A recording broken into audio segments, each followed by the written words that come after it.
Hello, I'm Nathan Judah. I'm here with Liam Keane at... Keane? Hello, I'm Nathan Judah. I'm here with Liam Keane at Goodison Park. Liam, first of all, Everton 1, Wolves 0. I was quite encouraged at half-time, to be honest, and then everything just went a bit south. And in the end, I'm kind of frustrated, really, because that second half was such an insipid performance, and you expected them to carry on and build that momentum, and it just, nothing happened, really, did it? Well, you were waxing lyrical about Morgan Gibbs-White. I was really impressed with him. Yeah, I thought he played well first half, alongside other players in that side. I mean, again, if I can pick up Moutinho, I thought he was passive throughout the whole game. Passive is going to be a word I'll come back to a few times as well. But Morgan Gibbs-White had a decent half. I thought Semedo had a decent half first half. I thought on the front foot, Wolves were going after them quite well. Had a long period of dominance in that first half. They let them into the game a little bit at the end of that first, but probably deserved the lead.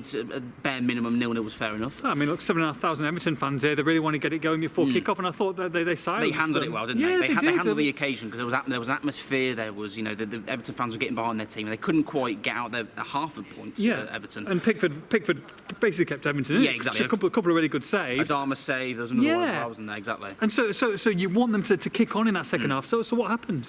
Well, it's the story of Wolves' season, isn't it? A set piece has come in. And once again, they can't deal with it. Willy Bolly's probably the biggest man on that pitch, and he's let Richarlison come across the front of him, and Richarlison's headed it in the back of the net. It's simple as that, really. Yeah. And it sounds so simple because in many ways it is. It's basics of not making a mistake in the box with a set piece. And let's be honest, Richarlison's not the biggest bloke of the world, is he? No. He seems to love scoring against Wolves, but he's not the biggest bloke. Yeah. And he's just ghosted in there far too easily. And that's been the story of the season, hasn't it? It's been mistake after mistake in their own box, defending and allowing teams to score. And as you rightly said, that goal changed it. It was passive from then onwards. Yeah, and look, what was frustrating for me as well is, okay, they've gone 1-0 down, but they never really looked like retaliating. There was no real pressure there. I thought the substitutions were too late. The set pieces, the corners and the free kicks, I mean, they've been poor all season, but today they were absolute dross. They really were. And look, I'm not going to... Nouri, I thought, was poor delivery. I thought Moutinho was really poor throughout the 90 minutes. And then, Vitinha comes on. We want him to come on for a long time, and he can't even clear the man five yards ahead of him. It's frustrating, and then to concede with the set piece as well. They've definitely got things to work on, haven't they? And it's not only that. One thing I picked up on, I mean, the set piece is a big thing, but I picked up on, you watch Willian Jose in that second half. Yeah. He's a big bloke. Yeah. Get the ball into him. When there's a cross, there's Nouri Vitinha setting up for that cross, and he's out on the wing. Yeah. He's not even in the box. Yeah. Get in the box, Yeah. fill the box. If you're going to cross the ball, you have to have players in there to attack it.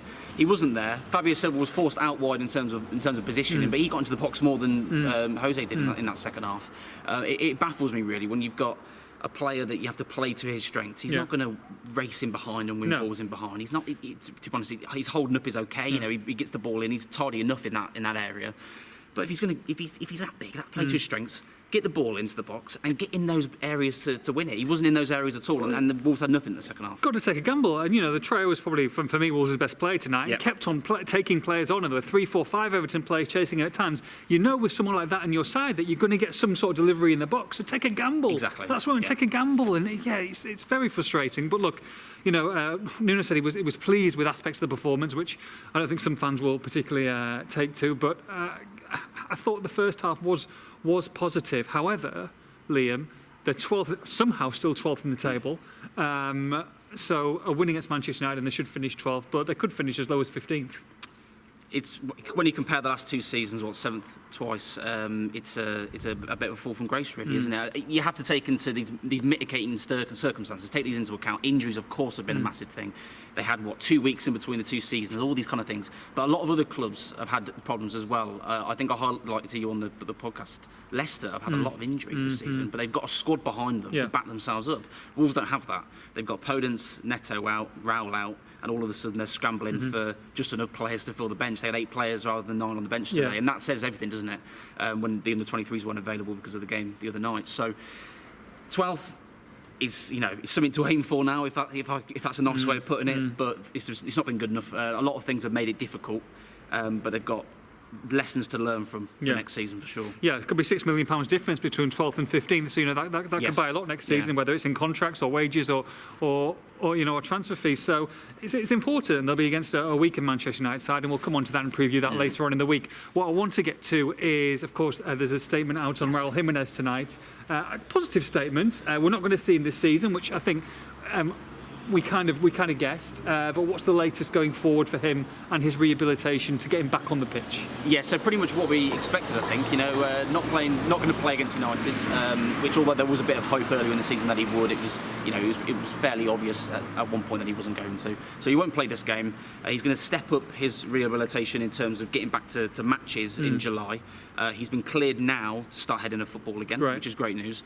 And he will wear protective headgear for the rest of his career now, which again, all of that was pretty self-explanatory, I think. So, good news, of course, that he is going to play. He's going to come back. He's going to play. He's going to be back in a Wolves shirt again next season.